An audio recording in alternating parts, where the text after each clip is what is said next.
ये कहानी सिर्फ एक लीगल बैटल नहीं, एक पॉलिटिकल चेस बोर्ड है जहां हर मूव का अपना हिडन मीनिंग है। नेशनल हेराल्ड केस, जिसे कुछ लोग India's most enduring political trial कहते हैं, फिर से हेडलाइंस में है। दिल्ली की राउज एवेन्यू कोर्ट ने इस पुरानी लेकिन अब तक अधूरी कहानी को एक नया टर्न दिया है, और इस टर्न में जिसका हाथ है वो और कोई नहीं बल्कि डॉक्टर सुब्रमण्यम स्वामी है। दर्शकों, आपको याद होगा कि ये वही केस है जहां पे कांग्रेस के टॉप ब्रास सोनिया गांधी, राहुल गांधी, सैम पिट्रोडा और कुछ और सीनियर लीडर्स को 2015 में पटियाला हाउस कोर्ट ने समन किया था, और तब से वो सब बेल पर है। केस बाद में शिफ्ट हुआ राउज एवेन्यू के स्पेशल MP MLA कोर्ट में, जहां ये अब एविडेंस के स्टेज में फिर से एंट्री ले चुका है। एक्यूजेशन सिंपल नहीं है।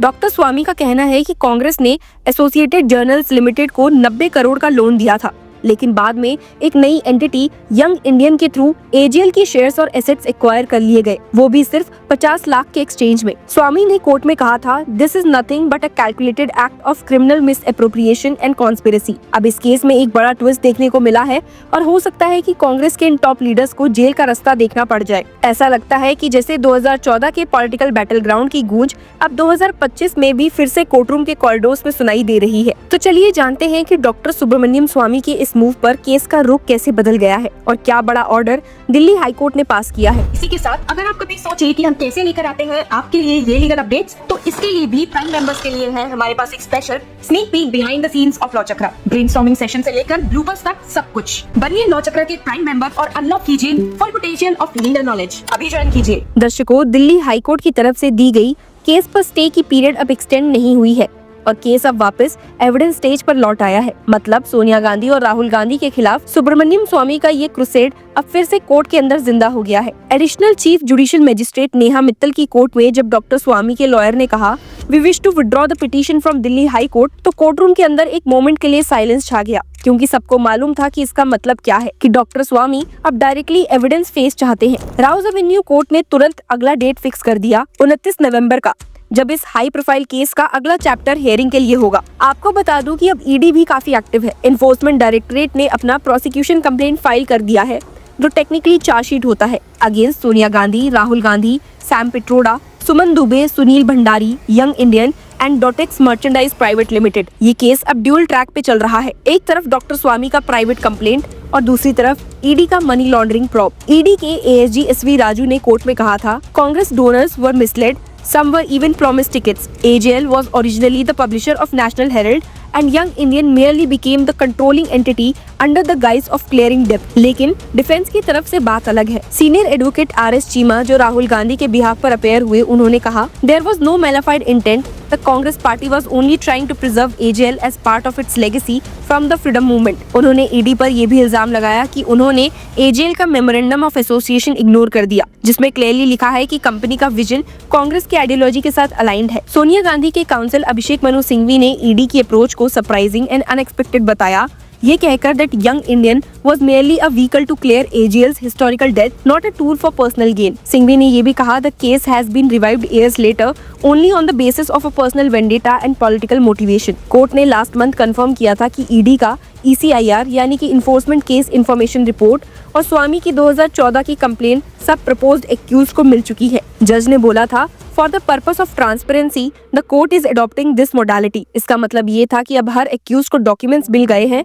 और सबको अपना साइड क्लियरली रखने का मौका दिया जा रहा है। डॉटेक्स मर्चेंडाइज के लॉयर ने आर्ग्यू किया था कि उनकी कंपनी का नाम ना तो ECIR में है और ना ही स्वामी की कंप्लेंट में, पर उनको भी अब फॉर्मली डॉक्यूमेंट्स दे दिए गए हैं। पर ये केस हमेशा से कंट्रोवर्सीज का एपिसेंटर रहा है। 2018 में जब डॉक्टर स्वामी ने एप्लीकेशन फाइल की थी डिमांडिंग दैट सोनिया और राहुल गांधी एडमिट और डिनाई सर्टेन डॉक्यूमेंट्स, कोर्ट ने उसे रिजेक्ट कर दिया था। जज समर विशाल ने उस वक्त रिमार्क दिया था, the trial has already delayed as the first date of leading prosecution evidence was 20 February 2016।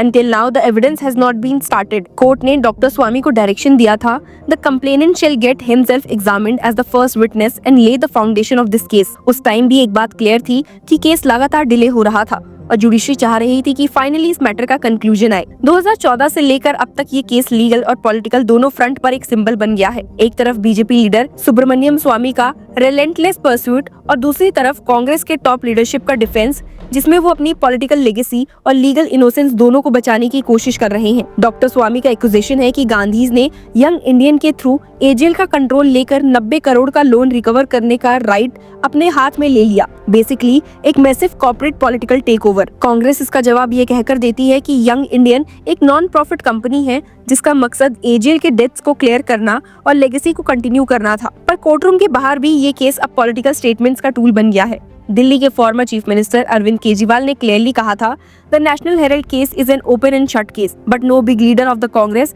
Has gone to jail. 5 of our big leaders were sent to jail in a fake case। उन्होंने BJP और कांग्रेस के बीच एक compromise nexus होने का आरोप लगाया था, ये कहते हुए that even people are seeing that Congress has reached a compromise with BJP। ये स्टेटमेंट ने पॉलिटिकल सर्कल्स में हलचल मचा दी, क्योंकि जब अरविंद केजरीवाल जैसे ऑपोजिशन लीडर दोनों नेशनल पार्टीज को एक फ्रेम में ले आते हैं तो पब्लिक परसेप्शन और भी इंटेंस हो जाता है। उन्होंने ये भी कहा that we came into politics for the love of the country and not for compromise। You should never compromise for the sake of party, power, yourself or your family। Arvind Kejriwal का ये शब्द एक पॉलिटिकल जाइब नहीं थे, बल्कि उन्होंने इनडायरेक्टली ये हिंट दिया कि ईडी का सिलेक्टिव एक्शन और कांग्रेस लीडर्स का अनटच्ड रहना एक पॉलिटिकल डील का प्रूफ है। मीनवाइल कोर्टरूम के अंदर अब सबकी नजर 25 अक्टूबर और 29 नवंबर पर है। पहली डेट पर ईडी के मनी लॉन्ड्रिंग केस की हेयरिंग है और दूसरी डेट पर डॉक्टर स्वामी के एविडेंस फेज की फॉर्मल स्टार्ट। दोनों प्रोसीडिंग्स पैरेलल चल रही है और दोनों का आउटकम 2025 के पॉलिटिकल नैरेटिव को शेप कर सकता है। पिछले कुछ महीनों में कोर्ट ने रिपीटेडली कहा है कि इस ट्रायल को स्ट्रीमलाइन करना जरूरी है। जज विशाल गोगने ने भी कहा था, the way the complainant is moving the application is not serving any purpose but it is in fact delaying the trial. ये रिमार्क भी डॉक्टर स्वामी के परसिस्टेंट एप्लीकेशंस के बाद आया था, जहां उन्होंने बार बार न्यू डॉक्यूमेंट्स रिकॉर्ड में इंक्लूड करने की डिमांड की थी। पर डॉक्टर स्वामी का स्टांस अब भी अनकॉम्प्रोमाइजिंग है। उनका कहना है, this case is about accountability not just of individuals but of an entire political culture that thinks it can get away with anything. On the other hand advocate Singhvi और advocate Cheema जैसे senior councils इस बात पर adamant है that there has been no personal gain और illegality। अब सवाल ये है कि क्या 11 साल पुरानी ये लीगल बैटल फाइनली किसी नतीजे तक पहुंचेगी या फिर कोर्टरूम के अंदर ये सागा और लंबे चैप्टर्स लिखेंगी। राउज एवेन्यू का ये केस अब एक सिंबॉलिक ट्रायल बन चुका है, जहां लॉ और पॉलिटिक्स एक दूसरे से ऑपोजिट बॉक्स में खड़े हैं। और जैसे 2025 का पॉलिटिकल सीजन गर्म हो रहा है, असेंबली इलेक्शंस दूर नहीं है। पार्लियामेंट सेशंस कंट्रोवर्शियल बिल से भरा हुआ है। नेशनल हेराल्ड का नाम एक बार फिर से वही रिमाइंडर बन गया है कि पावर और अकाउंटेबिलिटी के बीच की फाइट कभी पूरी नहीं होती। अब सबकी नजर